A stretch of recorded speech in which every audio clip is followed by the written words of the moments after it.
from the Ticats Audio Network. This is Ticats Today with Louis Butko. Yes, it is Ticats Today for a Thursday, August the 11th, 2022. Thanks for checking us out on the Ticats Audio Network. Louis Butko here with you, getting you set for tomorrow night's game. Ticats, Argos, Tim Hortons Field under the lights. Friday Night Football. Doesn't get much better than that. Hopefully you'll join us down here. Ticats.ca/tickets is where you can get yours. And if you can't make it down here, or even if you can, make sure you're tuned in to the Ticats Audio Network for exclusive game day coverage. 6:30 Tiger Cats pregame. Steve Clark, Andy Fantuz getting you set for the game. RJ Broadhead, Luke Tasker have the call starting at 7:30. Of course, all the coverage starts with Tiger Cats Game Day. Brand new episode with Courtney Stephen and Mike Daly. That'll be dropping tomorrow morning. And then, hey, while you're at the Ticats Audio Network, holy, what a busy day for you. You can get your brand new episode of the Coach O Show with Luke Tasker. If you haven't already, you can catch a brand new episode of Speaking with the Enemy with Nate and Jay. And you can catch a brand new episode of Ticats This Week as RJ and Luke get you set for tomorrow night's game. So lots to dive into. We appreciate you checking us out. Hopefully you subscribe, you like, you do whatever you can to make sure that you never miss an episode of this show or any of the other great shows here on the Ticats Audio Network. Coming up on today's show, we'll hear from Coach O, we'll hear from Matthew Shiltz, we'll hear from Kiondre Smith, and we'll hear from Tim White. That's all coming up. I got the depth chart in my hand, and let's check that one out. And if you've been listening to the show this week, you probably already had a good idea that the Ticats weren't going to play Dane Evans. He didn't practice day 2 on Tuesday. He didn't practice day 3. Coach being traditionally Coach caginess, not tipping his hand, doing what he does.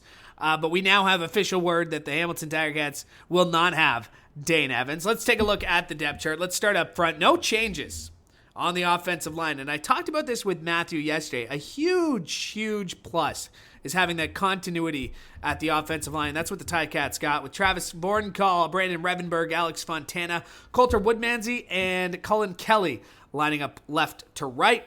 Don Jackson's the starting running back. Jake Burt's the starting fullback and tight end. And as mentioned, QB1 is Matthew Shiltz, and he'll be backed up by both Jamie Newman and Jalen Morton. Receiver Stephen Dunbar is out wide. Kiondre Smith making his first career CFL start. As mentioned, we'll hear from him in just a second. He's out wide as well. And at slot, you got Tim White, David Ungerer III, and Lamar Durant. So that's how the Ticats will line up on offense. On defense, no Mason Bennett. He's hurt, so it'll be Malik Carney getting the start at D-end. Micah Johnson is at nose tackle. Dylan Wynn is the starting defensive tackle. And Julian Hauser is the starting defensive end. In the middle, you got Simone Lawrence, Jovan Santos Knox, and Cameron Kelly handling the linebacking duties. And in the secondary, Jamal Rowe, Carriel Brooks, Tunde Adelke, Richard Leonard, and Ciante Evans. Seth Smalls, the kicker. Michael Damagala will handle the punting.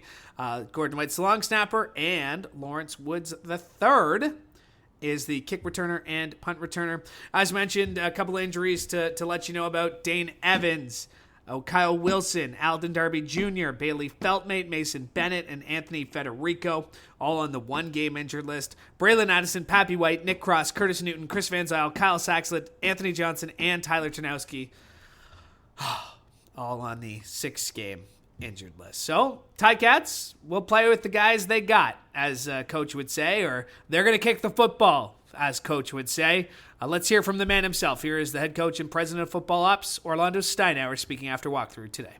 Yeah, well, I mean, if I had a crystal ball, I'd be able to just map it out for you, but his skill sets speak for themselves. He can make all the throws. He's athletic. He's a natural leader. He's been in big games before. And I think the team, believes in Matt the same way they do in Dane. We were fortunate. This is kind of the reason we went and got Matt in the offseason, and we weren't the only suitor for him. And I think that speaks to what other people, or how other people may view him. We just want Matt to go out and be Matt. That's it. It's not about replacing Dane or the skill set or how is this, because they're not the same quarterback. So what we want to stay, as always, is we want to take care of the football. And, obviously we want to score touchdowns. There is, and that's the way we view it. Anytime somebody goes down, it's an opportunity to step up, and not just step up and just play. We want them to play effectively and to make their football plays. And so nationality aside, if you're in a position and you're starting, you're one of those 24, we expect you to make plays, not just be out there and be a body. Yeah, we'll hold that to ourselves. The game plan will unfold. There's always the game within the game also. So we have some things that we want to hit, some areas we want to exploit, but sometimes they show a different look, which we anticipate than what we've seen on tape. And so when that happens, it's how are we going to adjust possibly to their adjustments, or how are they adjusting to what we're doing? So I guess this will be better answered after the game. That is the head coach and president of football ops, Orlando Steinauer, talking about a bunch of stuff there. But obviously the big one, no Dane Evans, Matthew Shiltz getting the start tomorrow. And here's what he had to say about making the start. Yeah, definitely. I mean, anytime we play a division opponent at home, really anytime we play at home, it's an important game. And going against a division rival, especially Toronto, makes it big. And, obviously they're in first place in the standings right now, so we want to do everything we can to get the 2 points this week. So that's our goal. Yeah, I mean, feels great.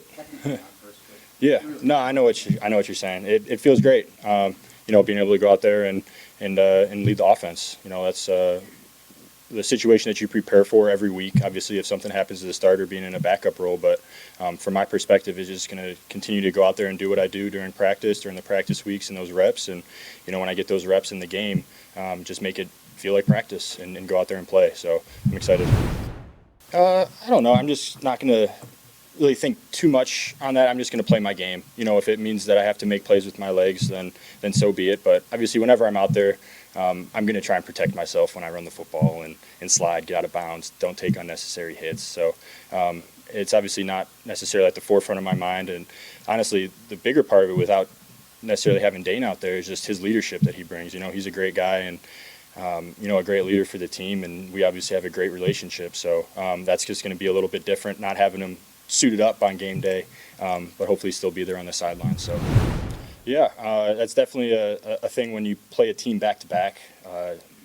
As you know, in this league, you get that pretty often. Every team is going to have those teams that you play back-to-back. But, I'm sure they're going to make adjustments just like we're making adjustments. So it's going to be crucial to kind of figure out what they're doing and make any in-game adjustments that we need to make and just keep on playing.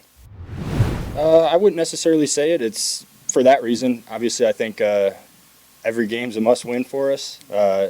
Every game of the season, not just, where we are right now. So in our mentality, we're trying to go 1-0 this week. And, we're not thinking about the rest of the season. We want to win this week at home against a great opponent. And that's what we're preparing to do.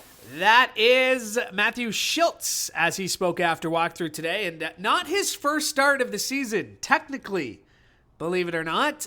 You may remember in BC a few weeks ago, he took the game's opening snap. And even though he wasn't listed as the starter on the depth chart, technically he was the starter in that game. So, yes, technically Matthew Shiltz making his second start of the season, but let's call it what it is. He is QB1 for the first time this year and will get the start. Speaking of getting the start, Kiondre Smith will be making his first career CFL start. Coach O talked about it yesterday. A bright spot for this football team. Here's what he had to say after walkthrough today. Kind of just feeling prepared, Spent the whole week practicing with the team, going in through film, shoring up all our details, so feel good. I just think it's very good for the game. The Canadian talent is showcasing itself and representing itself well, and so they're earning their spots on the field, whether it be coming up when they get their chance or beating someone out for a spot. It shows that they're working hard, so I'm happy. Kind of just stay with our system. It's fairly regimented. Like, we know when we got film in the morning, having our extra meetings for the receivers to go over our details, our protection meetings, stuff like that. So letting us know what we're doing if we're in protection, when we're out with the ball, communicating with our quarterbacks. It's kind of just focusing up on our biggest pillar, which is communication. And if everyone's talking to each other, we can be assignment sound. And that is Kiondre Smith as he spoke after walkthrough. And one more piece of audio before we let you go here today. Let's hear from Tim White. Tim White, probably not the year he was expecting. Big year last year.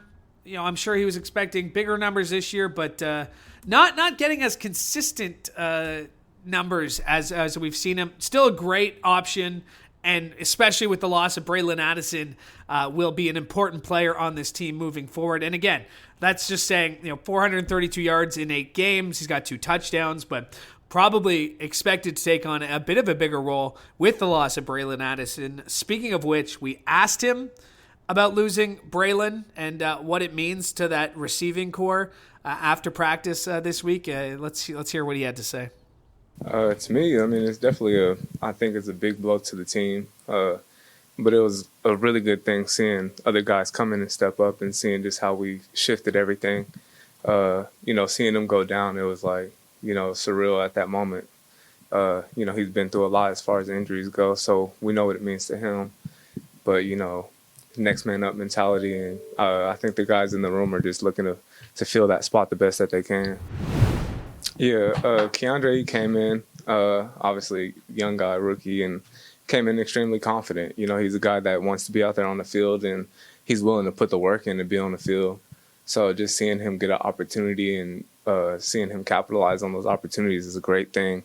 And I'm sure he just wants to continue to do more for the team. So extremely confident guy, wants to be out there, plays with nice swagger. So I'm looking forward to see what he does. Yeah, I think continuously it's about development. I'm seeing a lot of new things. Obviously, number one thing is facing adversity, being a leader in the room and just continue to look for challenges for yourself so you can step up and rise to the occasion. I think I'm just continuing to put my feet in front of my other foot and continue to walk the steps that I need to take, to be better. Yeah, 100%. I'll write down my notebook. I can't dwell on my own struggles. I don't see anything that's stopping me out there on the field but myself, so I just continue to try to march forward, try to get better. That's all I can do. I know what my abilities are. I'm fully confident in them. So I just know I need to make the plays when they come my way. Yeah, the big thing is just finishing. When we're getting crucial situations, we can't turn the ball over. Obviously, turning the ball over is a big effect on the game. It's like the moments we turn the ball over, it's like we're giving direct points to the other team, and that influences the game, especially late with the CFL and that 3-minute clock hits. So, it's really just executing. If we execute at a higher level, then obviously we'll have success, and protecting the ball is the number one thing. And that's Tim White as he spoke after practice this week. That'll do it for us today. Be sure to tune in to the Ticats Audio Network all day tomorrow for exclusive game day coverage. Game Day Live starts at 6:30 with Tiger Cats pregame. And, of course, before that, you can catch a brand new episode of Tiger Cats Game Day with Courtney Steven and Mike Daly. That'll do it for us today. We will be back on Monday recapping Friday's game. Go Cats! Hope you have a great weekend. From all of us here at the Ticats Audio Network, I'm Louis Butko. Hoping we have a great Ticats Today can be heard every weekday, and we would like to hear from you. Email us at gameday@ticats.ca. Have a question or an opinion? We want to hear it. That's gameday@ticats.ca. Subscribe to the Ticats Audio Network on Spotify or wherever you get your podcasts.